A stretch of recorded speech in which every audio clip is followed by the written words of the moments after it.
Hello everyone, welcome to Chetan Bharat learning. इस video में हम करेंगे फर्स्ट वीक ऑफ जुलाई के करंट अफेयर्स। हमारे पास जो टॉपिक्स रहेंगे फर्स्ट वीक ऑफ जुलाई के लिए, inauguration of national turmeric board. Agriculture के पॉइंट ऑफ व्यू से very important topic, because food processing industries में हम इंडिया का काफी बड़ा रोल देख रहे हैं इन द वर्ल्ड इकोसिस्टम। तो नेशनल टर्मरिक बोर्ड सेटअप किया गया। Jio stars mobile app India में ई गवर्नेंस को प्रमोट करने के लिए government is striving to do any kind of digitisation in governance services. तो Jio start mobile app launch किया गया। Then India's current account for quarter four of financial year 25 is showing a surplus, जो कि economy के point of view से एक अच्छा beneficial agenda देखने को मिलेगा। प्लस हम देखेंगे कि क्या चीजों में इंक्रीमेंट हुआ या डिक्रीज हुआ जिससे करंट अकाउंट हमारा बैलेंस जो है सरप्लस में गया। Then agriculture and allied sector में जीवीए और जीवीओ के कुछ ट्रेंड्स हैं हमारे पास, इसके बारे में डिस्कस करेंगे। इंडिया का एग्रीकल्चर सेक्टर और मीट सेक्टर का ट्रेंड है फ्रॉम 2011 टू 2023, इसके बारे में डिस्कस करेंगे so that to get to know the idea कि कैसे डेटाबेस सवाल आ सकते हैं। ठीक है। देन इंटरनेशनल पोटैटो सेंटर का इनोग्रेशन होगा इंडिया में, इसके बारे में बात करेंगे। इंडिया के पॉवर्टी एस्टिमेट्स के बारे में कुछ डेटा आया है, इसके बारे में बात करेंगे। ईपीएफओ कहता ऑटो क्लेम सेटलमेंट लिमिट को बढ़ा दिया गया है।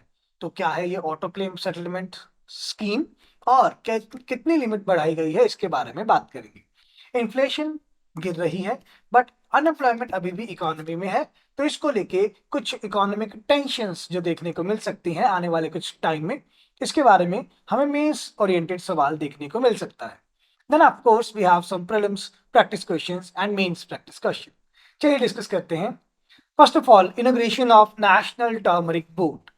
तो इवेंट क्या हुआ निजामाबाद में, दैट मीन्स हैदराबाद का कुछ एरिया साथ में, वहां पर union home minister Amit Shah ji ने इनोग्रेट किया नेशनल टर्मरिक बोर्ड का हेडक्वार्टर।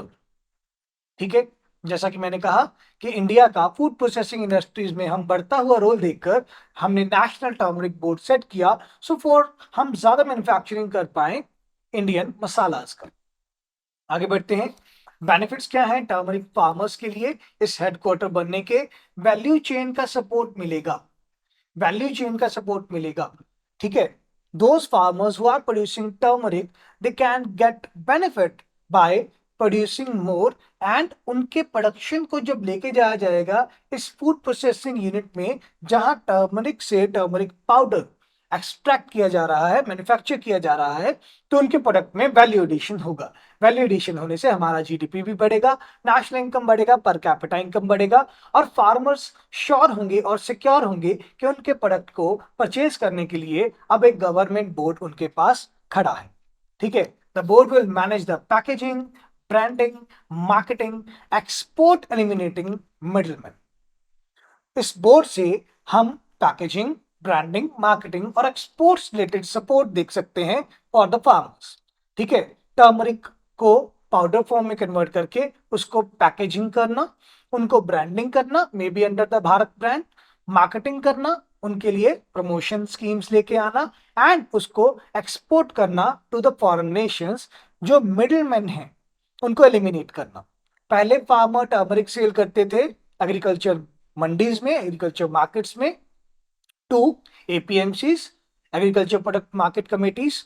वो market committees then government board को ट्रांसफर करते थे या सेल करते थे अपना जो भी उन्होंने प्रोक्योर किया, और गवर्नमेंट एक्सपोर्ट करते थे। तो अब ये जो सारे मिडलमैन थे, एग्रीकल्चर मंडी वाले इंटरमीडियरीज या एपीएमसी वाले इंटरमीडियरीज, उन सबको हमने एलिमिनेट कर दिया, जिससे फार्मर को ज्यादा वैल्यू मिलेगा उसके प्रोडक्ट का। Then second, export target set किया गया। इंडिया एम कर रहा है for $1 billion of export in turmeric by 2030। तो ज्यादा एलिवेटेड टारगेट सेट किया है, मतलब आने वाले 5 साल में हम टर्मरिक प्रोडक्शन में इंसेंटिव्स देख पाएंगे which will be provided by the government. Clear. आगे बढ़ते हैं। इनकम बूस्ट मिलेगा फार्मर को जैसे ही टर्मरिक के प्राइस ये बोर्ड सेट करेगा एक अच्छे लेवल पर, एलिवेटेड लेवल पर।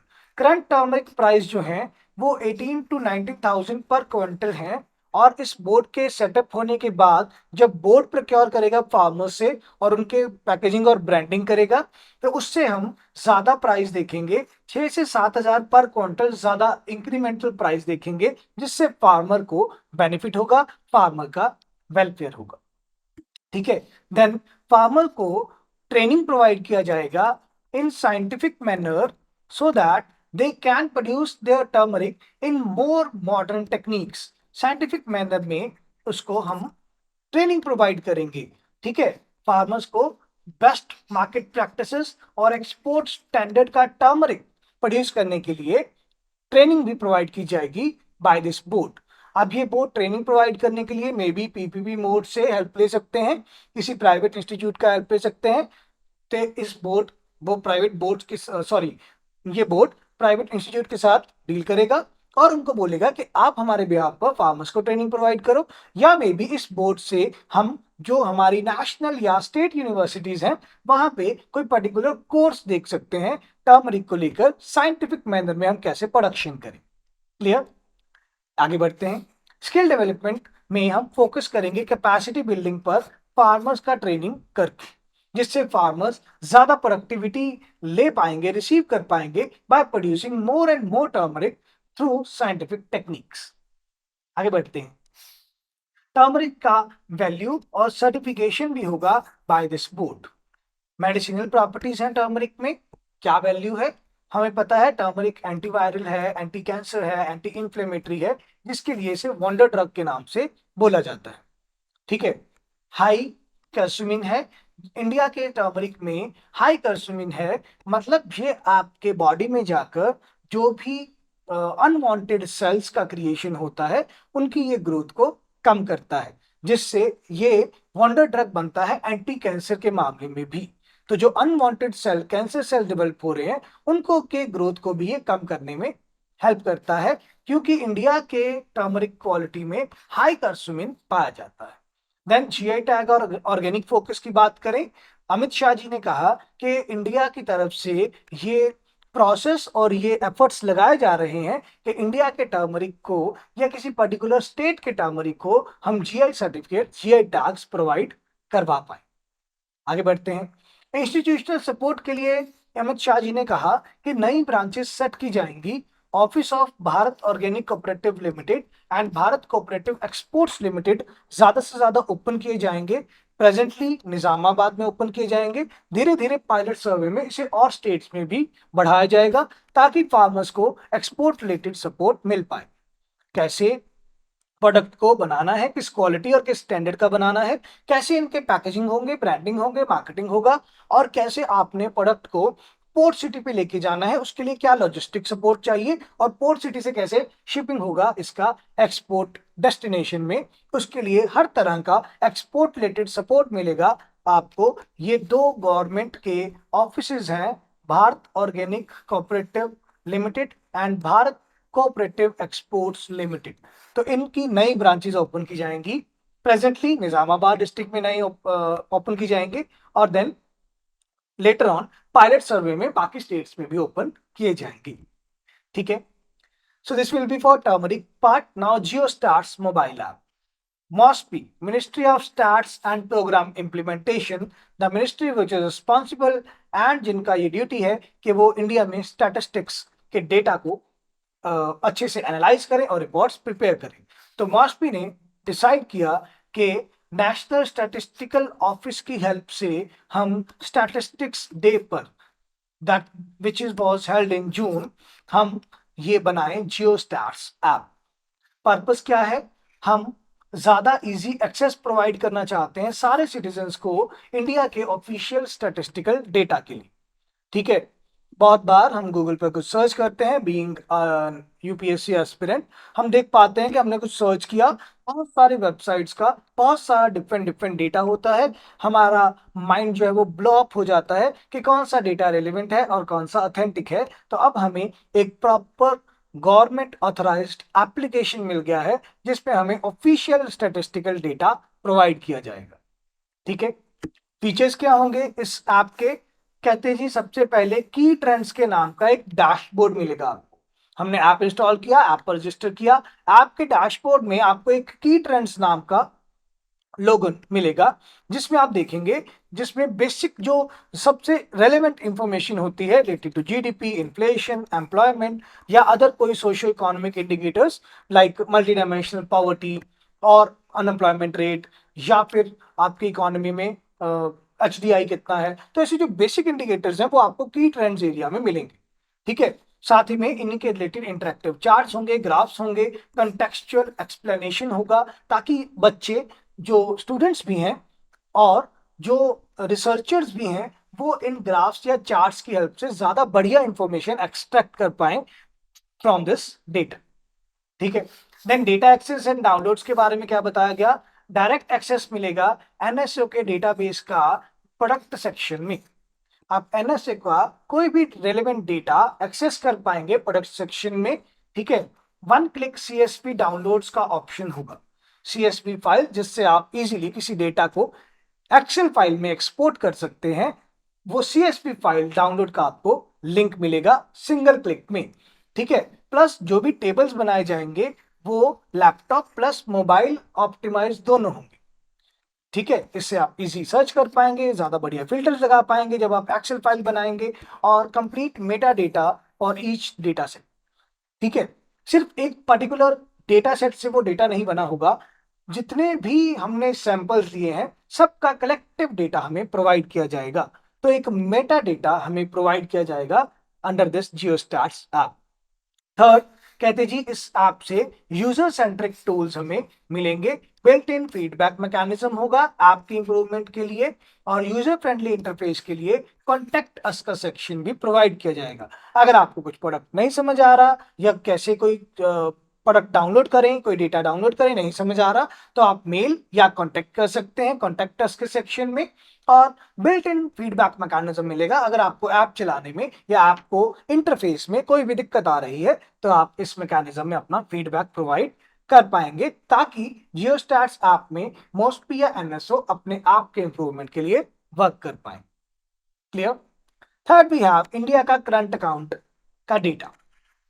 Q4 ऑफ फाइनेंशियल ईयर 25, मतलब 1 जनवरी 2025 से 31 मार्च 2025 का ये डेटा है, जो कि रिलीज किया गया जून 2025 में। ये बता रहा है कि इंडिया का करंट अकाउंट बैलेंस जो है वो सरप्लस शो कर रहा है, मतलब our exports are more than our imports, या हमारे इंपोर्ट्स कम हुए हैं, एक्सपोर्ट्स बढ़े हैं।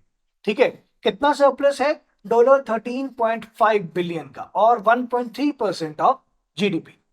ठीक है, कम से कम एक डेकेड के बाद, 10 साल के बाद इंडिया का कोई क्वार्टर सरप्लस में देखने को मिला है, तो ये एक बड़ी बात है इंडिया के लिए।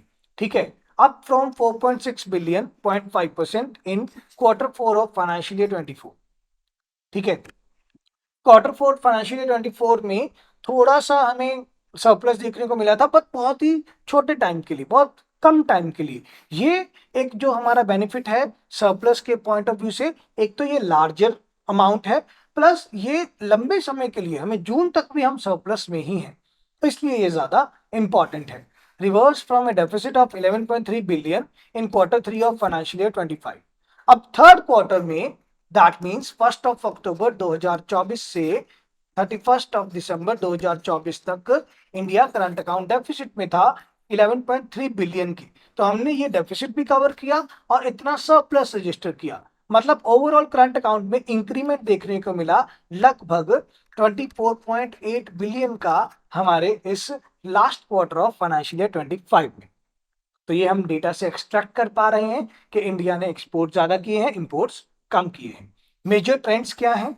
मर्चेंडाइज ट्रेड डेफिसिट, गुड्स को हम मर्चेंडाइज भी बोलते हैं, इनका ट्रेड अभी भी डेफिसिट में है, 59.5 बिलियन है Q4 ऑफ फाइनेंशियल ईयर 25 में, higher than 52 billion of Q4 of financial year 24, improved from 79.3 billion in Q3 of financial year 25।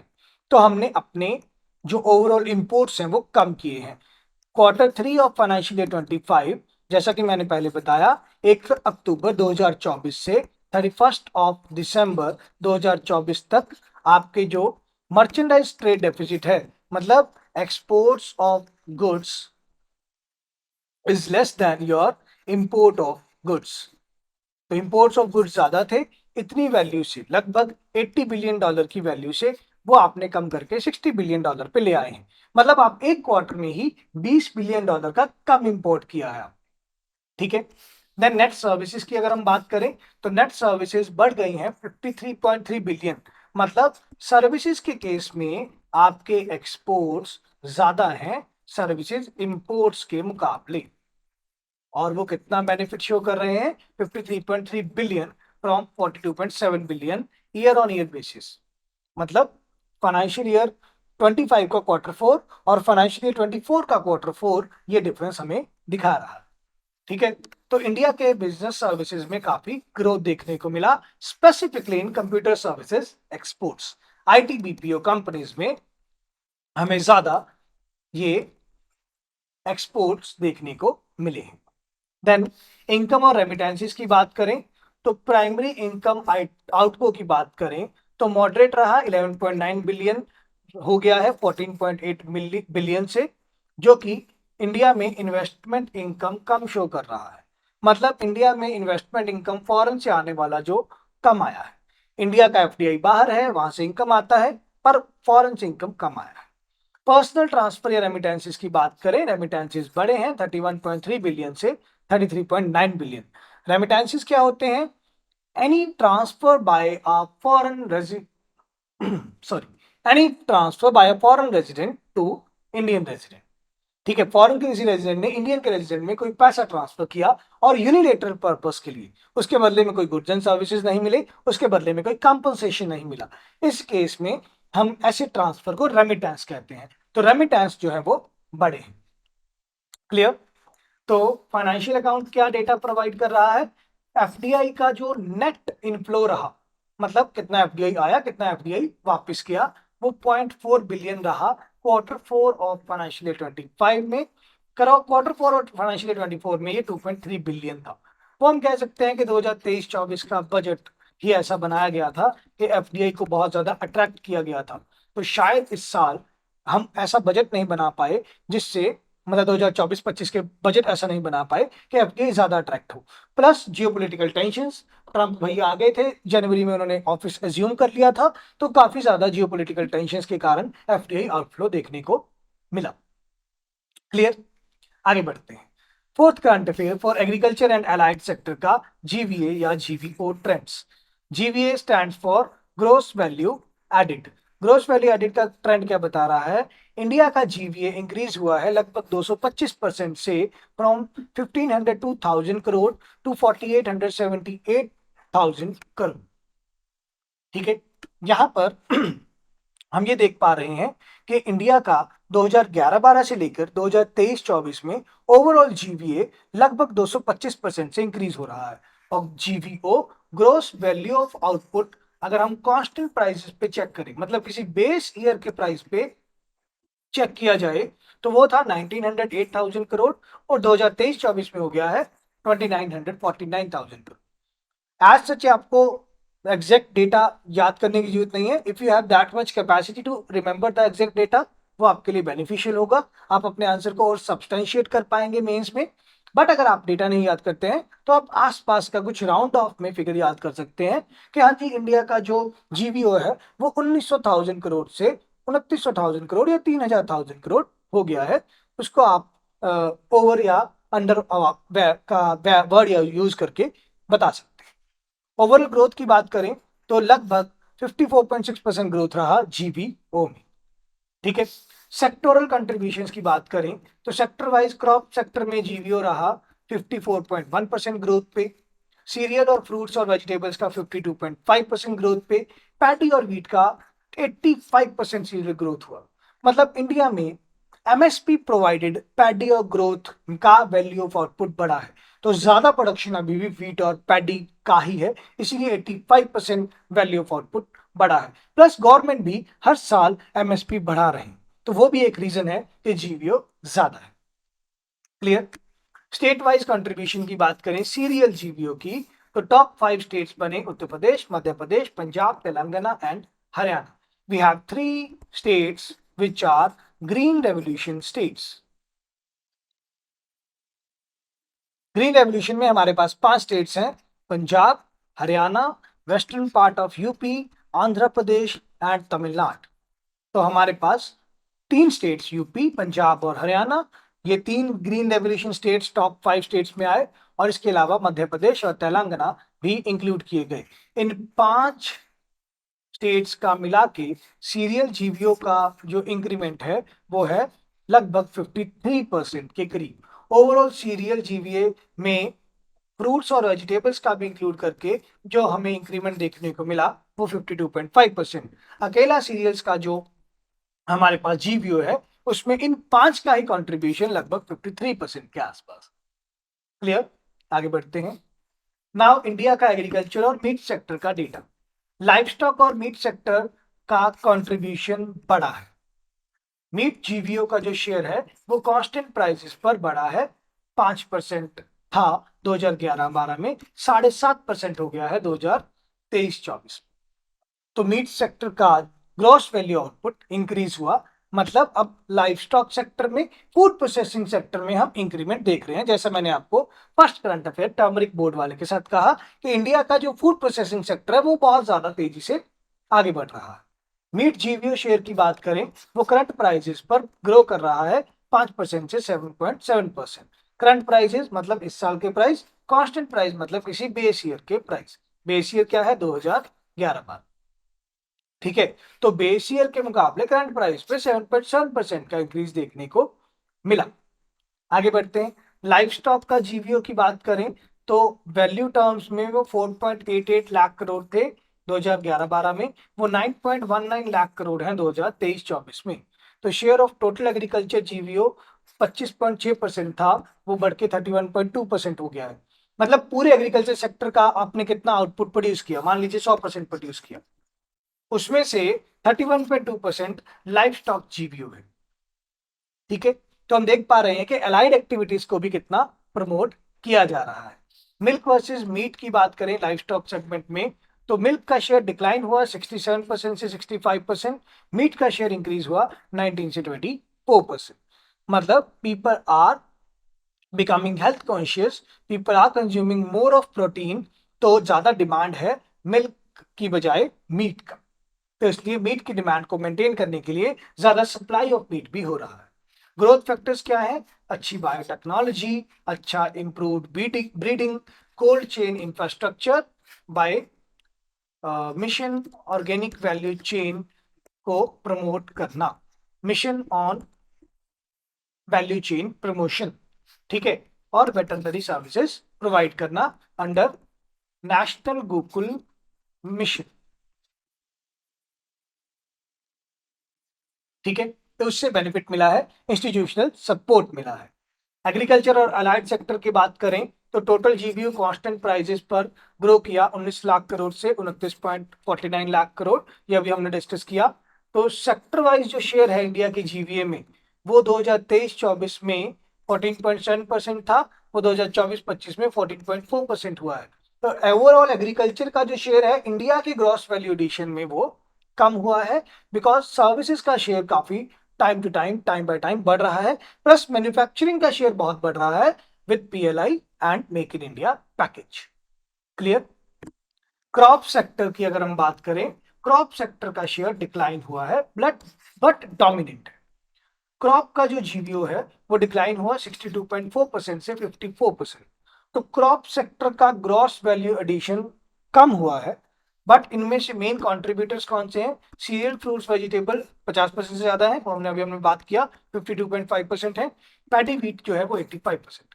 अभी भी डोमिनेटिंग सेक्टर एग्रीकल्चर जीवीओ में क्रॉप सेक्टर ही है. ठीक है, फ्रूट्स की अगर हम बात करें बनाना वर्सेस मैंगो में, बनाना टॉप फ्रूट रहा जीवीओ के लिए लगातार सेकेंड ईयर, 4.4% का इंक्रीज देखने को मिला. मैंगो धीरे धीरे इंक्रीमेंट कर रहा है, प्लस इसमें इंक्रीमेंट ज्यादा देखने को मिला 6.7% का. ठीक है, आगे बढ़ते हैं. Next we have international potato sector.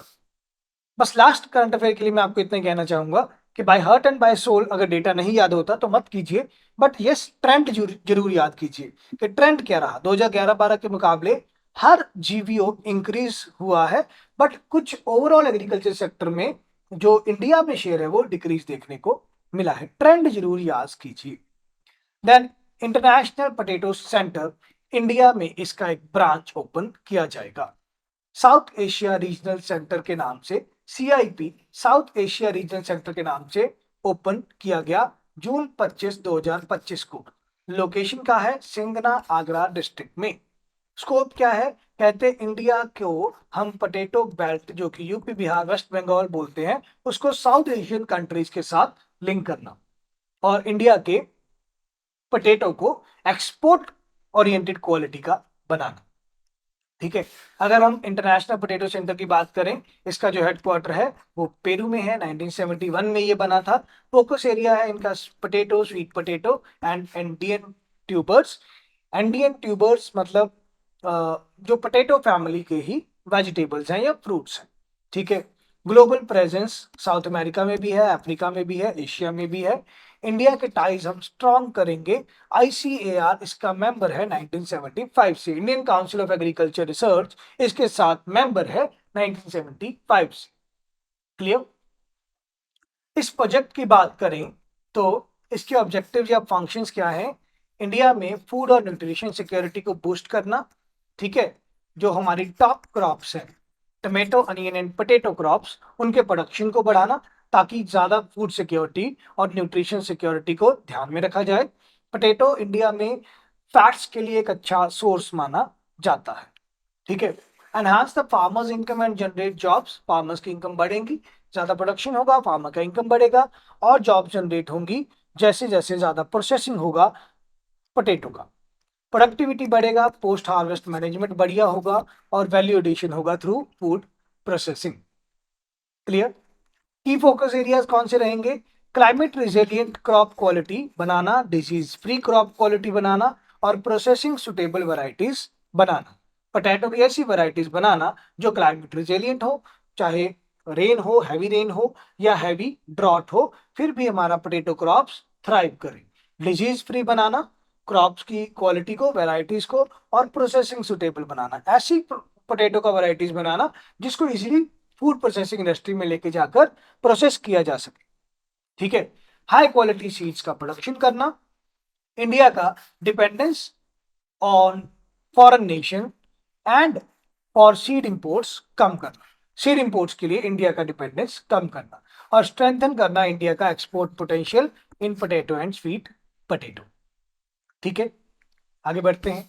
Investment कितना होगा, लगभग 171 करोड़ का। इंडिया ने इन्वेस्टमेंट किया है 111 करोड़, सीआईपी ने इन्वेस्टमेंट किया है 60 करोड़। मतलब जो पेरू का हेडक्वार्टर है उन्होंने 60 करोड़ का इन्वेस्टमेंट किया। 10 हेक्टेयर लैंड जो है वो उत्तर प्रदेश गवर्नमेंट ने प्रोवाइड किया है आगरा डिस्ट्रिक्ट में, सिंगना नाम के एरिया। क्लियर, आगे बढ़ते हैं। सिग्निफिकेंस क्या होगा, India third most available global food crop के रूप में माना जाता है पोटैटो के लिए for rice and after rice and बीस। स्वीट पोटैटो में रैंक है 6th आफ्टर मेज एंड कसावा। इंडिया का जो ओवरऑल यील्ड की बात करें तो 25 टन पर हेक्टेयर इंडिया में यील्ड हो रहा है, बट पोटेंशियल है इसको डबल कर सकते हैं हम 50 टन पर हेक्टेयर पर। स्वीट पोटैटो का जो ओवरऑल प्रोडक्शन हो रहा है वो 11.5 टन पर हेक्टेयर। इसको पोटेंशियल है कि हम इसको लगभग 2 गुना बढ़ा सकते हैं, 30 टन पर हेक्टेयर पर लेके जा सकते हैं। बेनिफिट्स क्या मिलेंगे, हम एक्सेस करेंगे सीआईपी का ग्लोबल जर्म प्लाजा। तो सीआईपी की हेल्प से हम इंडिया में हाई क्वालिटी सीड्स का प्रोडक्शन करेंगे, लोकल फूड प्रोसेसिंग इंडस्ट्रीज को प्रमोशन मिलेगा, डोमेस्टिक सीड प्रोडक्शन एनहांसमेंट मिलेगी और एग्रीकल्चर एक्सपोर्ट अपॉर्चुनिटीज जनरेट होंगी जब ज्यादा बढ़िया क्वालिटी का पोटैटो प्रोड्यूस होगा। क्लियर, आगे बढ़ते हैं। जब ग्लोबल कंटेक्स्ट की बात करेंगे और कंपैरिजन की बात करेंगे तो चाइना का जो सीआईपी सेंटर है वो 2017 में एस्टैब्लिश हो गया था।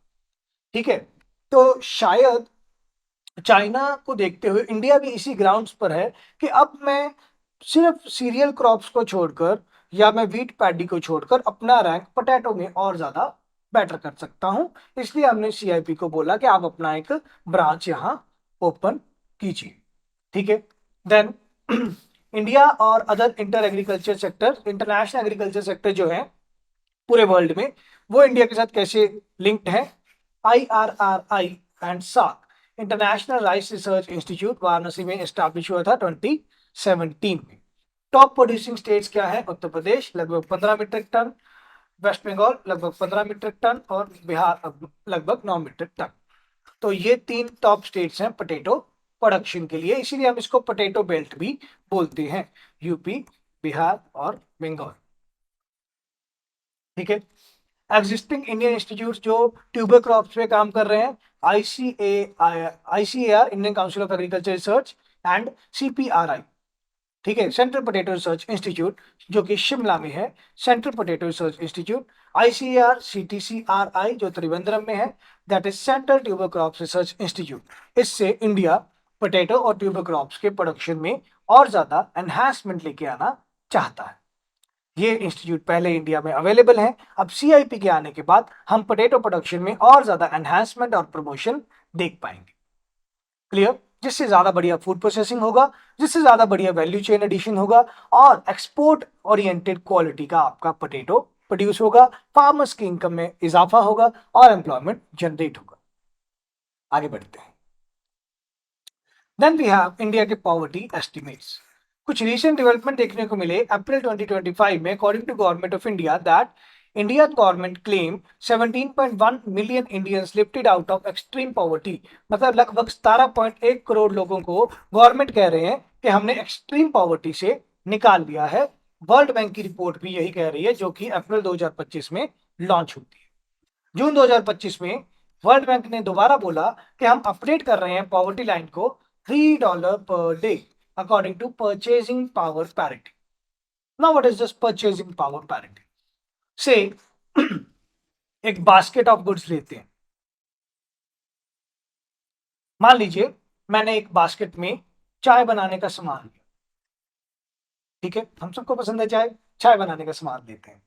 तो इंडिया में ये चाय बनाने का सामान से tea leaves, milk, sugar, water और मिल्क, ये सारी चीजें हम परचेज कर पाएंगे फॉर एग्जाम्पल 200 रुपए। Example, same product of basket, basket का ये प्रोडक्ट हम USA में मान लीजिए परचेज कर पाते हैं से फॉर एग्जाम्पल $10, सेम बास्केट। तो अब बास्केट के पॉइंट ऑफ व्यू से एक्सचेंज रेट क्या आया? $1 इज इक्वल टू 20 रुपीज। तो यहां से हम निकालते हैं परचेजिंग पावर पैरिटी। ठीक है, तो परचेजिंग पावर पैरिटी को वर्ल्ड बैंक ने रिवाइज किया कि परचेजिंग पावर पैरिटी के अकॉर्डिंग अब जो मेरा पॉवर्टी लाइन है वो $3 पर डे है। ठीक है, इंडिया ने भी अपने पॉवर्टी रेट्स को अपडेट किया। पॉवर्टी रेट 2022-23 के अकॉर्डिंग 5.75% है, मतलब लगभग 7.5 करोड़ लोग अभी भी पॉवर्टी में हैं, डाउन फ्रॉम 27% फ्रॉम 2011-12। 2011-12 में इंडिया की पॉपुलेशन का लगभग 34% लोग पॉवर्टी में थे, जो कि 5.75% ही रह गए हैं प्रेजेंटली। आगे बढ़ते हैं। अब जो ये $3 पॉवर्टी लाइन है, ये क्या है? मार्केट एक्सचेंज रेट तो मेरा $1.85 का है, but public power purchasing power parity के अकॉर्डिंग मेरा $1.20 का है प्रेजेंट टर्म्स में, मतलब $3 बराबर 62 रुपीज पर डे। तो if a person is earning and consuming 62 rupees per day, then he or she should be treated as above the poverty line. ये मीनिंग है purchasing power parity at $3 per day के हिसाब से। Okay, world bank की poverty lines अलग अलग years में अलग अलग पॉइंट ऑफ व्यू से चेंज हो रहे हैं। क्या पॉवर्टी लाइन है, इनकम क्या है और इक्विवेलेंट कितना है इंडियन परचेजिंग पावर पैरिटी के अकॉर्डिंग। एक्सट्रीम पॉवर्टी का है $2.15 जो कि 44 रुपीज के आसपास बनता है। लो इनकम पॉवर्टी लाइन है $3 जो कि 62 रुपीज के आसपास बनता है। Low middle income poverty line है लो मिडिल इनकम कंट्रीज के लिए। Low income poverty line low income countries के लिए, low middle income poverty line low middle income countries के लिए, और अपर मिडिल यह 3.65 for 75 rupees and 6.85 for 141 rupees. India lies somewhat here under lower middle income countries. तो India के लिए हम ये कह सकते हैं कि इंडिया में हम शायद देखेंगे आने वाले टाइम में $3.65 पे परचेजिंग पावर पैरिटी को मूव कर दिया जाए। अभी के लिए वो $3 है इंडिया में प्रेजेंट। आगे बढ़ते हैं। इंडिया के पॉइंट ऑफ व्यू से 2009 से पहले रूरल एरिया में हमने पॉवर्टी लाइन बनाया हुआ था 12 रुपए और अर्बन एरिया में 17 रुपए। 2009 में इसको रिवाइज किया गया, रूरल एरिया में 22 रुपए पर कैपिटा पर डे और 29 रुपीज। किसने दिया ये? तेंदुलकर कमेटी ने। अगेन तेंदुलकर कमेटी ने रिवीजन किया 2011-12 में, रूरल एरिया में 30 रुपए और अर्बन एरिया में 36 रुपीज। और 2014 में रंगराजन कमेटी ने ये हमें एस्टिमेट प्रोवाइड किए 33 rupees for rural areas and 47 rupees for urban areas. तो ये इंडिया में पॉवर्टी के एस्टिमेट्स हैं, काफी ज्यादा इंपॉर्टेंट है, आप इनको याद करेंगे बाय हार्ट एंड सोल। ये वर्ल्ड बैंक वाले भी और अलग अलग पॉवर्टी लाइन कैटेगरी के लिए, और इंडिया में 2009 से पहले 2009, 11, 12, 14 और अभी तक हम यही स्टिक हैं। क्लियर? आगे बढ़ते हैं। क्या चैलेंजेस हैं और क्या कंट्रोवर्सीज हैं? कहते जी डोमेस्टिक डेटा पॉवर्टी का अभी भी ढंग से अपडेट नहीं हुआ, बिकॉज जो आपकी पॉवर्टी लाइन है वो बहुत ज्यादा पुरानी है। इन्फ्लेशन का इफेक्ट कितना ज्यादा पड़ चुका है हमने इसमें इंक्लूड ही नहीं किया। Estimates are very widely depending on line use. India's poverty can be low as 2% as of high as 82%। तो अगर मैं अभी भी ये वाली लाइन यूज करूं तो अभी मेरी पॉवर्टी रेशियो आएगी 82%। और अगर मैं ये वाला रेशियो यूज करूंगा तो 141 रुपीज के अकॉर्डिंग 2% ही रह जाएगा हमारा ओवरऑल पॉवर्टी लाइन। तो ये जो गैप है, जो एस्टिमेट्स हैं, इनमें बहुत ज्यादा वेरिएशन है।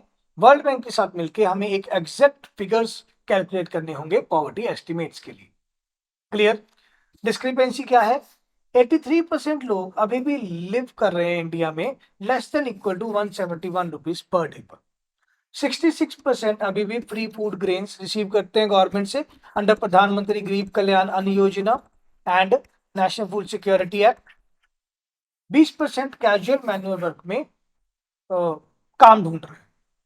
ठीक है, तो उनके पास परमानेंट वर्क नहीं है और मैनुअल वर्क है, हाथ से करने लायक अनस्किल्ड लेबर जॉब्स। अभी भी ये कुछ डिस्क्रिपेंसी है जिससे पॉवर्टी खत्म नहीं हो पाई। ठीक है, next we have EPFO auto claim settlement limit raised.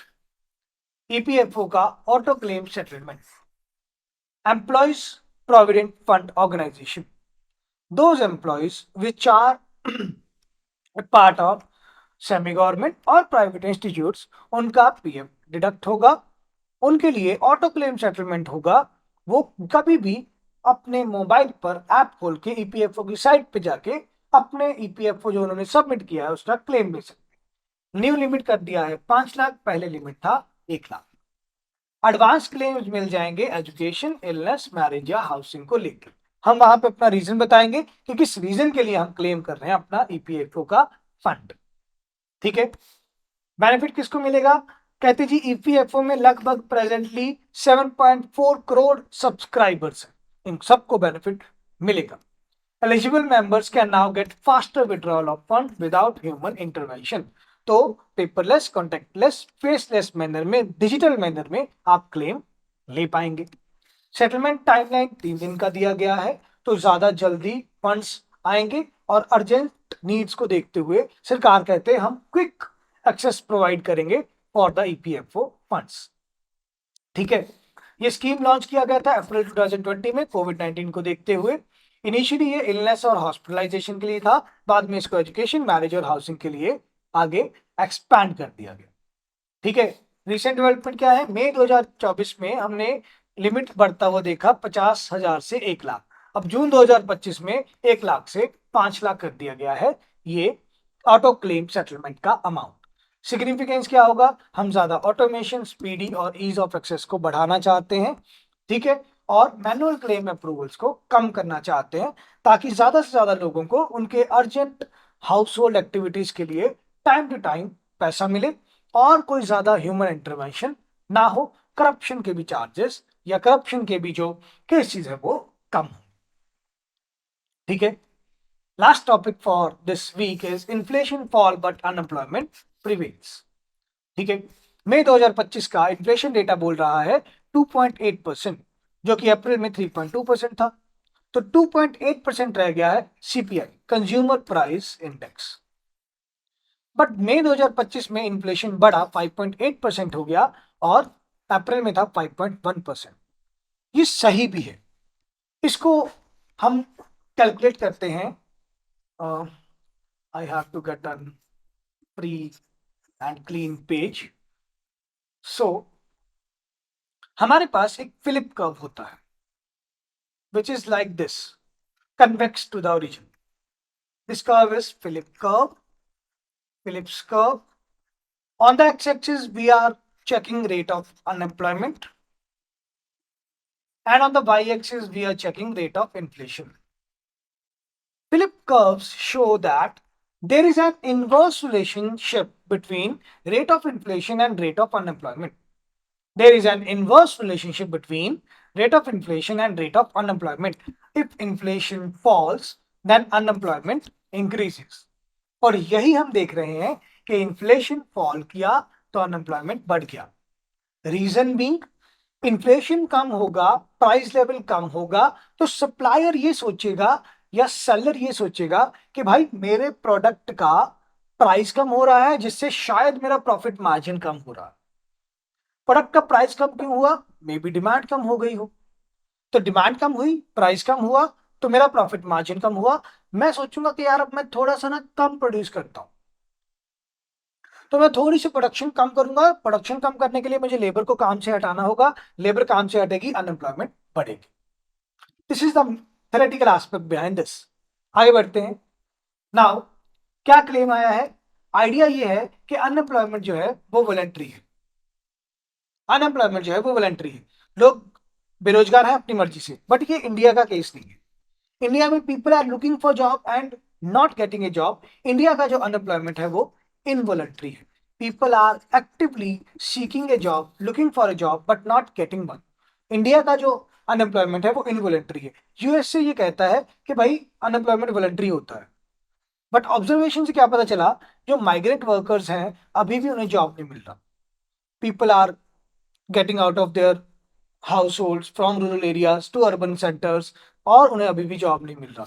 ठीक है, और स्पेशली कहाँ? सेमी अर्बन एरियाज में।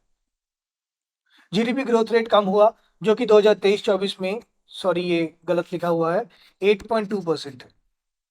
आई गेस ये टाइपिंग एरर हो गया होगा, सॉरी फॉर द मिस्टेक। 8.2% था 2023-24 में आपका जीडीपी ग्रोथ रेट, जो कि 2024-25 में 6.5% रह गया।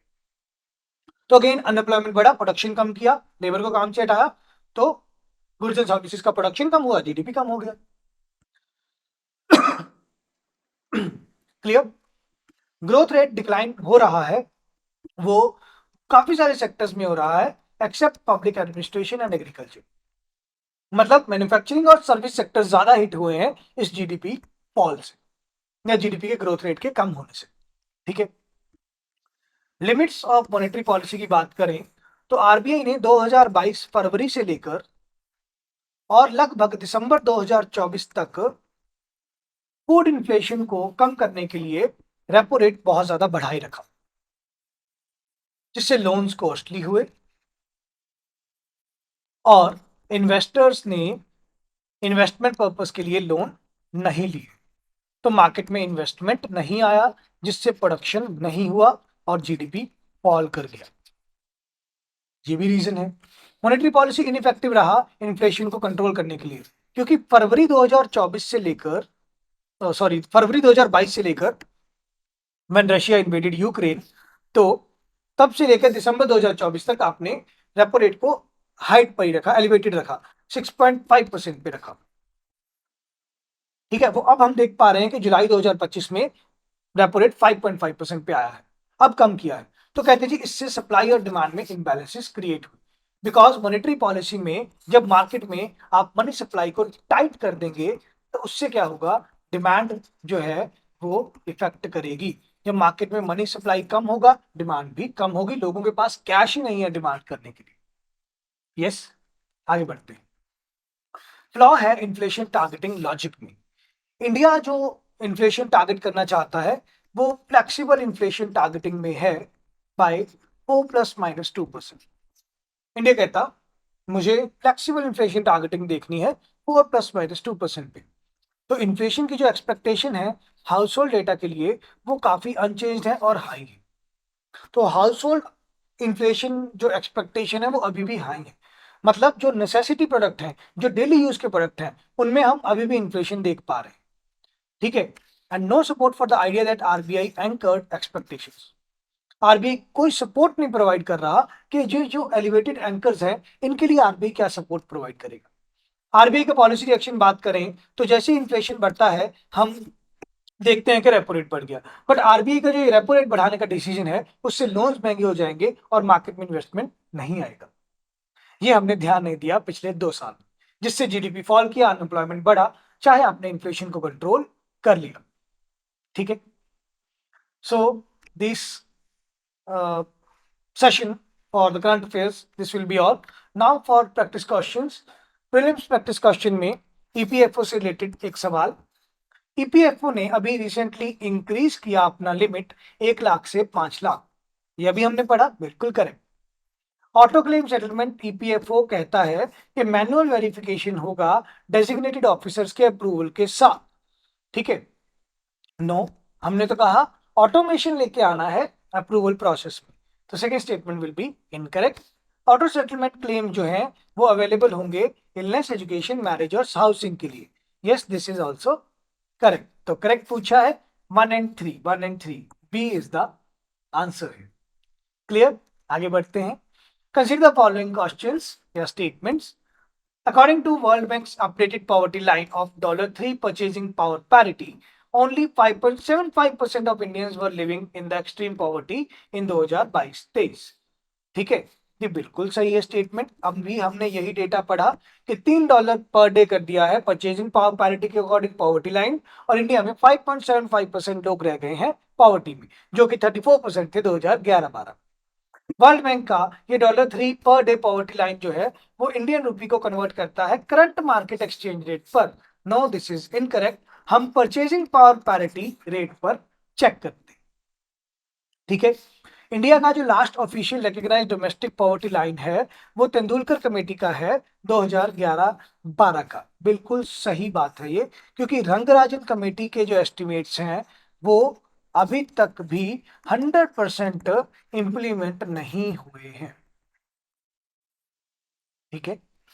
Rangarajan committee recommendation of poverty line पर officially adopted by government of India नहीं, अभी तक 100% ये रंगराजन कमेटी की रिकमेंडेशंस अडॉप्ट नहीं हुई है। ठीक है। तो 2 स्टेटमेंट्स इनकरेक्ट हैं, 2 करेक्ट हैं। हमसे सवाल में पूछा है correct, so the answer will be yes, A is answer 1 and 3 only. Now for your practice, I have to give you a mains question that the structural transformation within India's agriculture and allied sector, marked by rising share of livestock and declining crop contribution, reflects both opportunity and challenge. जो अभी हमने agriculture और allied GVA या जीवीओ का data पढ़ा, उसके according मैंने ये सवाल बनाया आपके लिए कि एग्रीकल्चर और अलाइड एक्टिविटीज के सेक्टर में आपके पास ज्यादा मार्केट शेयर बढ़ रहा है लाइफ स्टॉक का और क्रॉप्स का डिक्लाइन हो रहा है, तो क्या इसमें कोई अपॉर्चुनिटी या चैलेंज देखने को मिल सकते हैं। ओके। क्रिटिकली एग्जामिन करें ये शिफ्ट जो रिसेंट डेटा में हमें देखने को मिला जीवीओ के साथ, इससे food security, rural income diversification और पॉलिसी डिजाइन में क्या इम्पैक्ट पड़ेगा। लगभग 250 वर्ड्स में आप ये आंसर मेरे को लिख के सबमिट कर सकते हैं। ठीक है। सीपीएल में ये वीडियो के लिए जुड़ने के लिए बहुत बहुत धन्यवाद। chetanbharat.com पे आप अपने आंसर सबमिट कर सकते हैं ऑनलाइन फॉर्मेट में।